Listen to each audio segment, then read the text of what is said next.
चरागों को उछाला जा रहा है, रौब हवा पर डाला जा रहा है, कहीं खुल ना जाए गड़े मुर्दे इनके, बस इसी खातिर सच्चाई को दफन किया जा रहा है।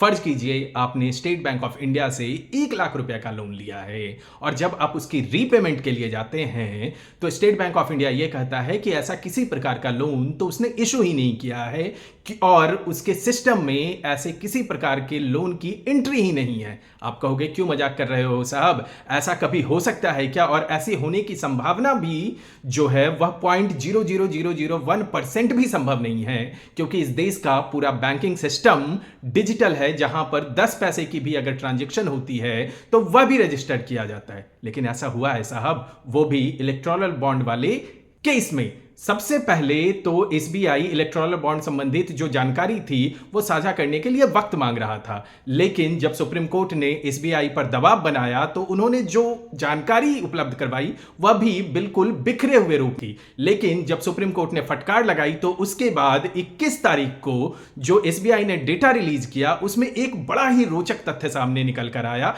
जहां पर एसबीआई ये कहती है कि 1679 बॉन्ड उनके पास ऐसे हैं जिनमें दान की राशि तो उपलब्ध है, लेकिन दानकर्ता कौन है इसके बारे में एसबीआई के पास कोई जानकारी नहीं है। और आपको जानकर आश्चर्य होगा कि इन 1679 बॉन्ड की कुल कीमत जो है वो 623 करोड़ 20 लाख रुपए है, जबकि इलेक्टोरल बॉन्ड में यह प्रावधान है कि इलेक्टोरल बॉन्ड सिर्फ 2 माध्यमों से खरीदा जा सकता है, पहला चेक के द्वारा और दूसरा यूपीआई ट्रांजैक्शन के द्वारा। और ये दोनों माध्यम जो हैं वो ट्रेसेबल हैं और जिनमें जानकारी आसानी से प्राप्त हो सकती है।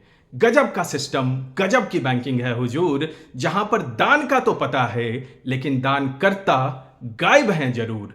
आपको क्या लगता है, क्या इस जरिए किसी बड़े घोटाले को दबाने की कोशिश हो रही है? हमें कमेंट बॉक्स में कमेंट करके बताएं।